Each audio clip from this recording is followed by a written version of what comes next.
Hi everyone, I am Ezekiel Kim and welcome back sa panibagong vlog. Ang galing no?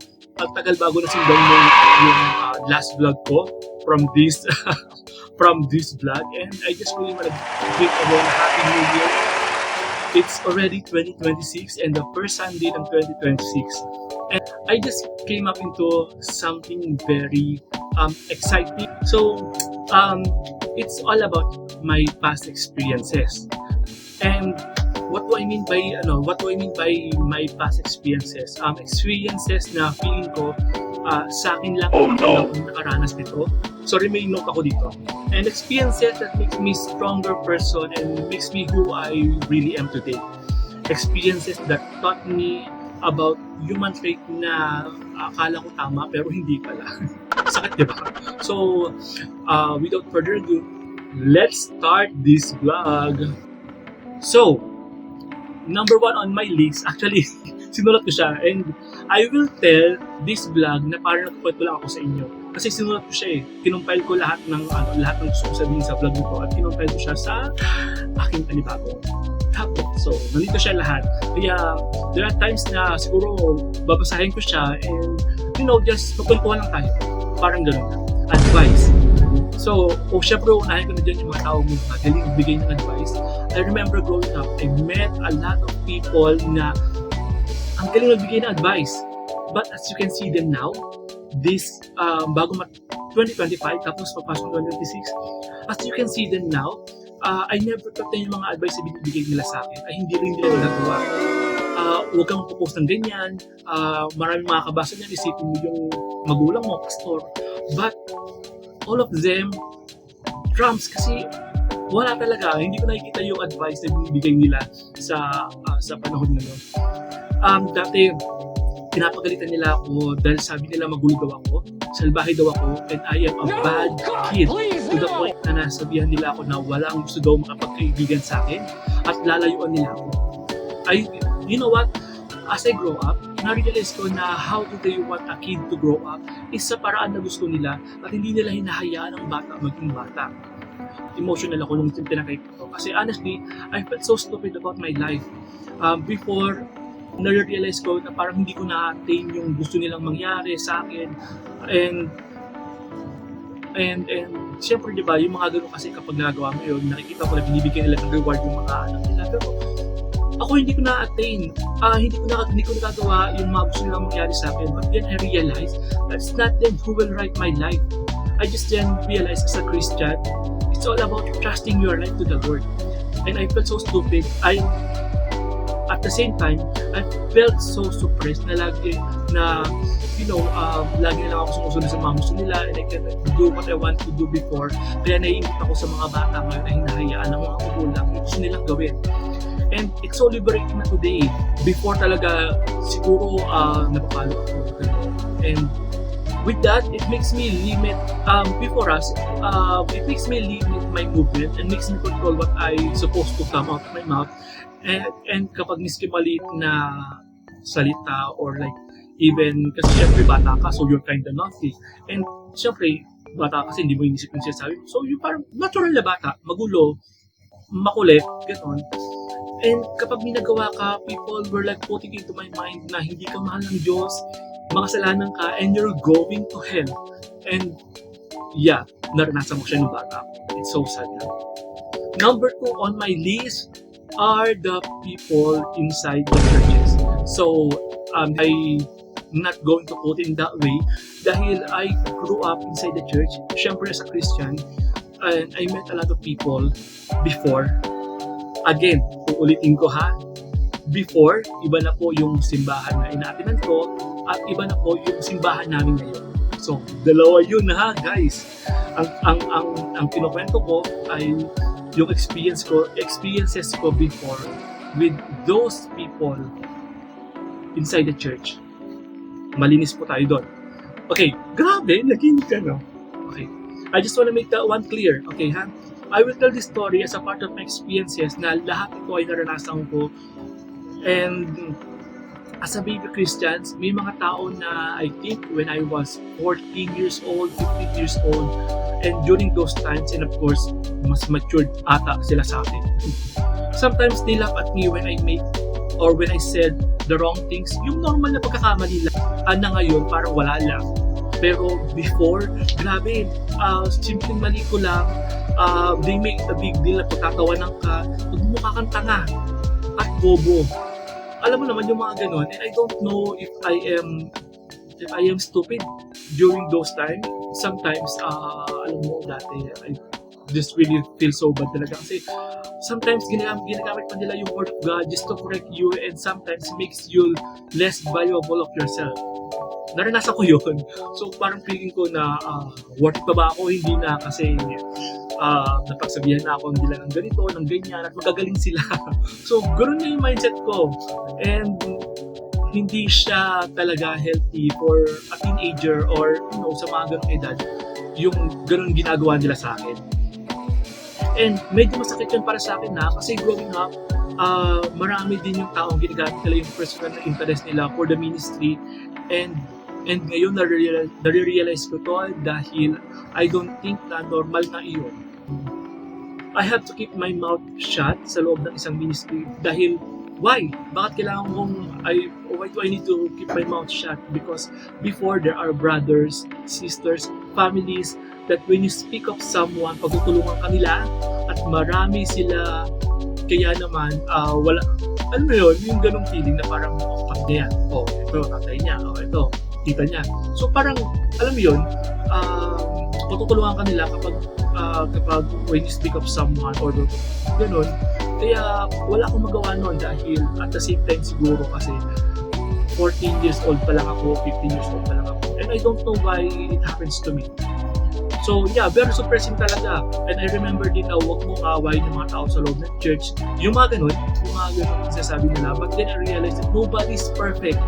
Those people inside the church are also making more mistakes. That's it. Mas ngayon nare-realize ko siya na parang mali talaga, hindi siya normal eh. So, kaya naman siguro, yun din yung dahilan ko bakit naging matapang ako ngayon. It's because of them. So, syempre, wala rin akong masabi. Wala rin akong magawa nun before. Kaya, tahimik ka na lang din talaga eh. And, next one on my list, leaders. I remember before, ang daming gustong maging leaders. There are people who help the church. And I think yung kapalit nun is susundin mo sila. Parang, ako bumili niyan, ako gumawa niyan, ako nagpagawa nito, nagpatayo nito. Susundin niyo na ako starting today. Sorry. Pero totoo yun, naranasan ko yun. And, parang feeling ko, ang daming gustong maging Diyos. And they forgot that there's only one God inside the church, and He is the only reason. The Lord is the only reason kung bakit tayo nagpupunta ng simbahan. At huwag natin palitan yung Diyos sa loob ng simbahan. Nung sinusulat ko to, nung tinatype ko to, nung parang kinakausap ko yung sarili ko na parang, sige, sabihin natin yan dahil malay mo naman,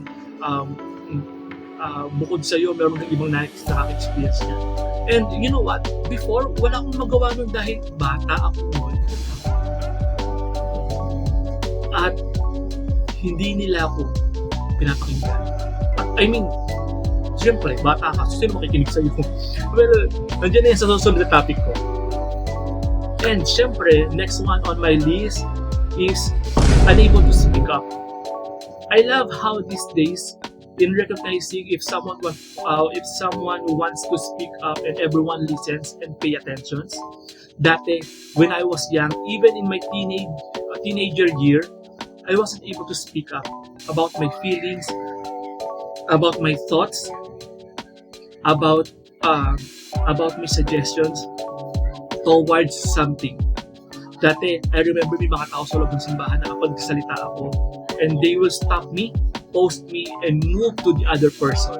Like, ikaw, ano masasabi mo dito? Okay. Next na. Parang, ganun yung nangyayari sa akin. Ginagawa nila sa akin before. And, parang they're going to move to the other person and they will say something and I cannot do anything. And sometimes kung nagsasalita ako about my feelings or suggesting some things or giving out inputs or I don't like this, or that may mga taong magsusumbong sa tatay ko. And because of what I've said, nataliwas sa gusto nila, matatakot na ako noon dahil kasi maaaring pagalitan ako at papaluin ako kalaunan. And I developed this kinds of fear that whenever time I have to speak of something or expressing out my feelings, may magagalit na agad sa akin. May pagsusubukan silang pastor o tao o tatay ko. Tapos pagagalitan na ako noon. Hanggang ngayon dala ko yun. Kaya minsan, suppressing talaga. Kaya minsan I have to step out of my comfort zone and speak of what I wanted to say. Parang during those times, I am a puppet of pastors and leaders and even my dad na dapat sumusurat ka na lang sa kanila and you don't speak. Aaminin ko, I feel so stupid about myself and make less valuable of a human kasi I cannot speak about myself and I cannot say what I wanted to say. I believe that the church is the home of the Holy Spirit, and I am so sad that I was able to experience these kinds of situations in my life, and the church has been involved. I learned that these people who wants me to be like this or that, they want me to grow up in a very fast-pacing period of my life na hindi nila hinahayaan ang bata maging bata. And kapag hindi ko na-attain yung mga gusto nilang gawin, wala na. I am nothing now. Yun na siya. And this 2026, I'm still very, very, very proud of being a Christian. Lagi kong pumamalaki sa buong mundo at sa mga kaibigan ko na ako ay Christian at ang Diyos ko ay si Kristo. And also at the same time, kung bakit ako matapang ngayon, siguro because of these experiences that happens right in front of my eyes. Naalala ko pa nung sasabihan nila ako ng mga panakit na salita nung bata pa ako to the point na feeling ko sila na yung standard ng tao at perfect sila. And I realized that these are all yabang at walang love. Ang daming mayayabang na tao and sadly, they are in the church. And thankfully,